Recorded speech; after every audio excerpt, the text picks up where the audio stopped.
Fotograf prosím pryč. Tak jsme ready.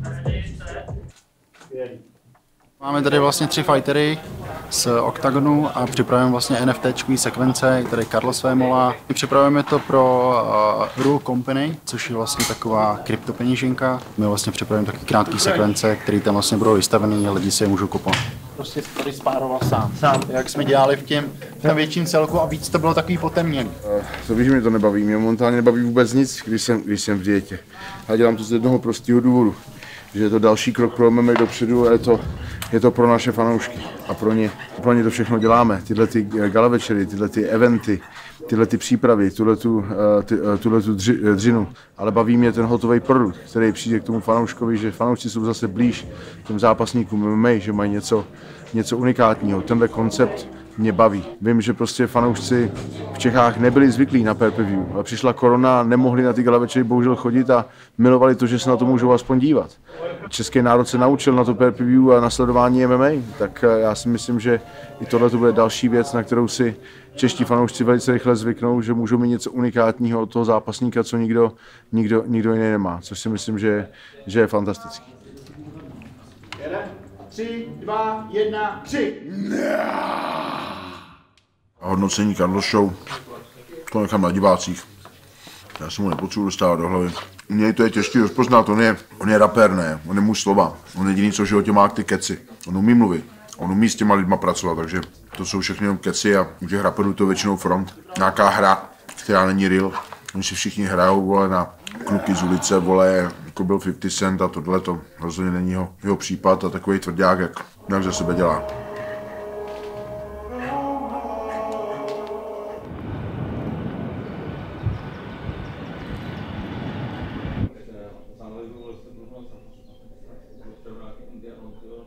Že on se rozčiloval od nás kapely, víš, že říkal, tak to ani hovno, tyhle, že vyzývá v tom případě Carlose Kapele na chlastačku, tyhle, ukáže mu, že v baru je jenom jeden král, tyhle.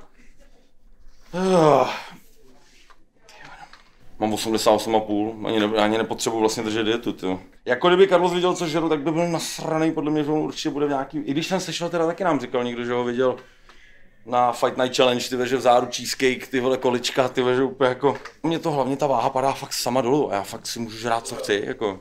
Já když před tou Carlos Show jsem večer si říkal, že jako zřeším, dal jsem si kachnu s Kendlickem normálně, víš, to úplně na pohodu, tyho. Jak bys se hodnotil tu Carlos Show? Ale jo, jako, ale přijde mi, že trošku, jelikož jsem podepsal zápas i jinde, přitom jako si myslím, že tenhle zápas si sám o sobě bude vyprodaný, jakože, že to bylo trošku 2 na 1, taková jako... Že prostě po mně i ten Novotňák podle mě šel ty úplně zbytečně jako chvílema, jak mi to přišlo takový vtipný, jako, ale já se s tím umím poradit, takže jako... A i to psali lidi v komentářích, jsem viděl, jako, že tam psali něco, jako, že 2 na 1 a ta, jako, když to řeknu slušně začnou, mi to říkali jinak, ale...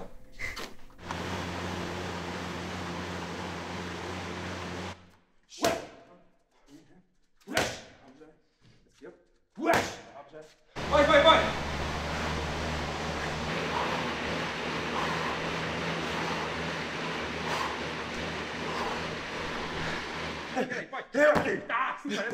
To je určitě velký skok proti poslednímu zápasu, protože jsem proti sobě měl zpěváka. Jo, ani jsem ho nesundal. A naposledy, když jsem fakt zápasil s někým zkušeným, tak to bylo v roce 2010, což je 12 let, takže to je jako fakt už dávno. Ale jelikož v roce 2010 jsem měl poslední zápas a už jsem bubnul v kapele Činasky a měl jsem pneumotorax, tak mi zakázali, dali mi na výběr, buď budeš hrát s náma, nebo budeš zápasit. Já to opakuju v roku, jakož jsem dostal asi 4 000 nebo 3 za ten zápas, tak jako to bylo poměrně jednoduché, když jsem třeba chtěl mít rodinu a tak, jako, nebo zabezpečit. A tak jsem prostě musel se vzdát toho zápasení. I zároveň s tím covidem jsem trošku vyhořel v té hudbě. Ono je to takový, že třeba přítelkyně doma se mě ptá, jaký máš cíl v muzice? Jaký teď budeš mít cíl, když prostě je covid a muzika stojí prostě brutálně, no? Takže jako vlastně ten cíl nemám, tak jsem to přetvořil do toho. I tady historicky něco zanechat, protože to bude podle mě opravdu jako jeden z největších, vlastně největší boxerský zápas jako ever, co tady kdy byl. Jenom fauly očekávám. Čekám lámání rukou, chytání, stahávání jako na zem a takovýhle a myslím si, že si to fakt schovejte, že to uvidíte, že to v tom zápase dělat bude. Že to bude z jeho strany jako brutální prasárna. Já se budu snažit prostě boxovat tak, abych přesně jako pozvedl ten box a ukázal ten box. No.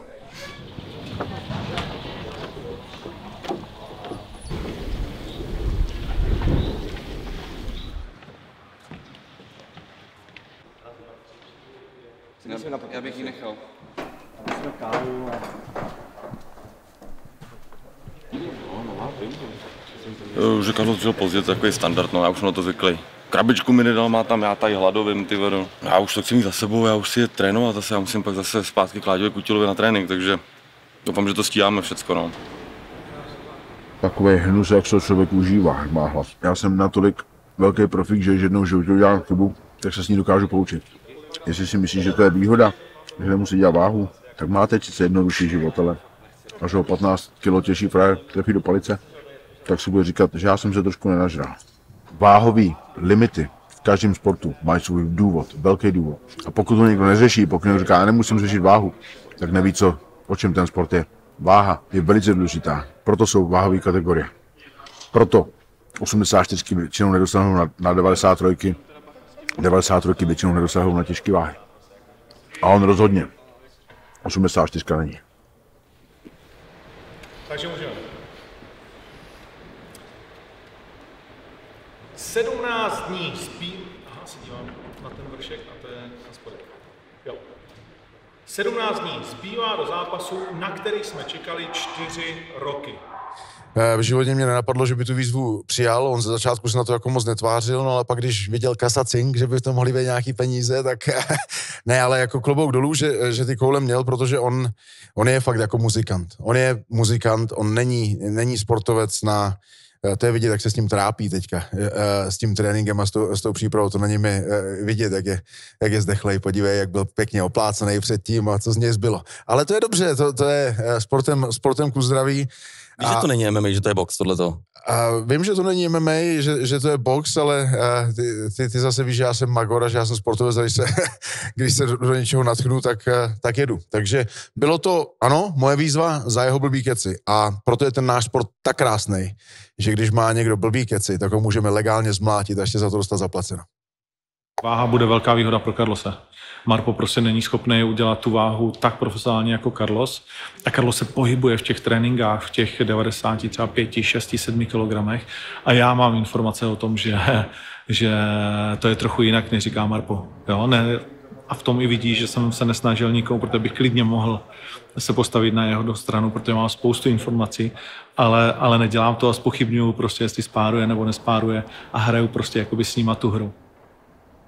Jestli říká Marpo nebo Carlos a v tuto chvíli Marpo, že jsem víc na straně Carlose, to je mi relativně jedno. A samozřejmě lidsky jsem teď víc na straně Carlose, protože to, co udělal Marpo, se nedělá ani mezi kamarády a už vůbec ne mezi profesionály. Takže to byl jakoby přešlap, který nějakým způsobem beru i osobně, ale na druhou stranu jsem dostatečně profík na to, abych se snažil ten zápas prostě jakoby balancovat 50/50 a nesnažím se jakoby nikomu fandit. To, že prostě jako mezi náma vznikla tahle ta věc, tak to je z jeho strany a já bych se měl cítit ublížený, ale moje práce je pro fanoušky a je profesionální.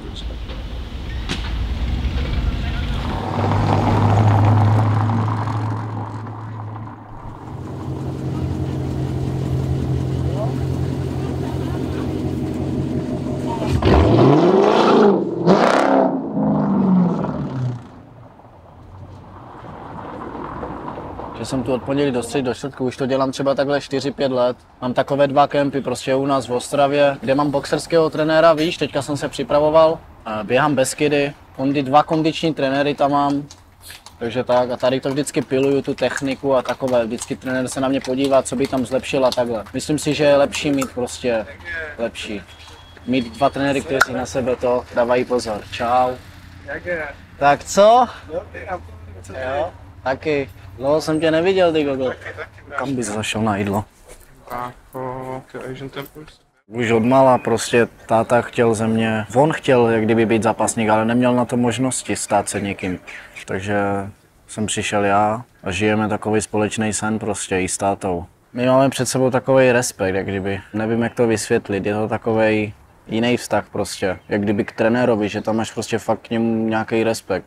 Když jsem vyhrál titul mistra světa, pak jsem fakt viděl, že je z toho rád, ale jako vždycky prostě, když jsem vyhrál, tak to ještě nestačilo. Víš, jakože říká, že tohle by mohlo být lepší a takhle. Což si myslím, že je určitě super. No ale teďka na ten zápas je takovej nervózní. I v tom Rusku, on byl se mnou v Rusku a byl takovej nervózní a tohle mi prostě vadilo. Jsou tam už nějaké obavy, že jo, protože jde o hodně a hlavně mám hodně lidí za sebou, kteří mi to nepřejou a tohle. Takže by byli prostě rádi, kdybych prohrál. Tohle by mi prostě vadilo. Dopřát jim to, aby se oni cítili dobře za cizí neúspěch.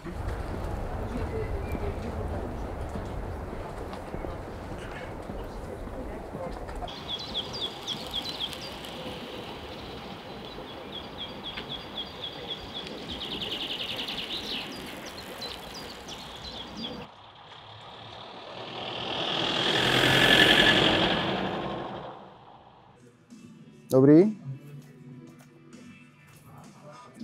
3, 4, drž.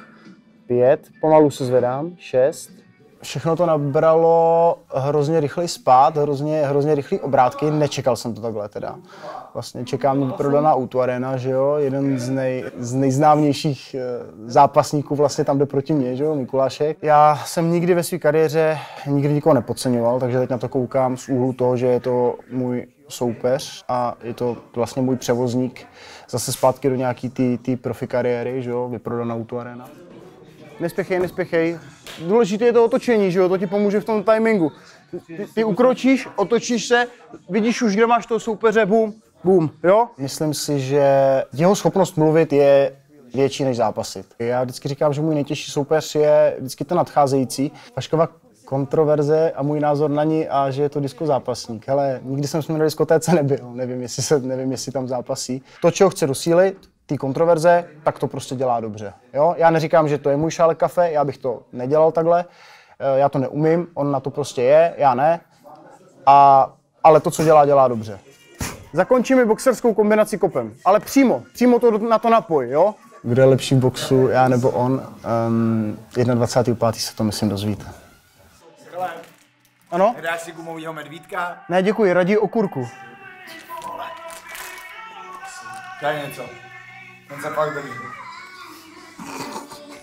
Ne, potom.